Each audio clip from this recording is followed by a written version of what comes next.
pour faire ce livre, il y avait une règle imposée. Il ne fallait pas présenter plus de 30 portraits, plus de 30 figures. Ce qui limite les choses, parce que 1789, c'est très vieux. Il y a longtemps. Et par conséquent, on aurait pu en mettre peut-être le double. Je ne vous dirai pas ceux ou celles que je regrette de ne pas y voir figurer.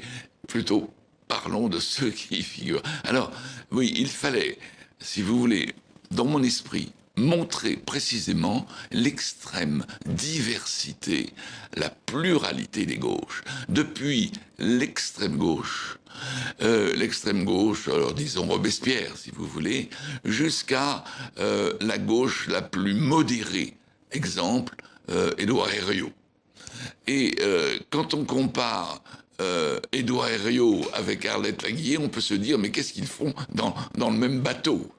Mais alors pourtant, ils ont été, à un moment donné, les représentants, sinon de la gauche, tout au moins d'une partie de la gauche importante. Pour Arlette Laguiller, c'est évidemment les trotskistes. Les trotskistes, c'est petit, les trotskistes. Ce sont des groupes qui ne sont pas considérables, mais qui jouent un rôle dans notre vie politique depuis au moins les années 30.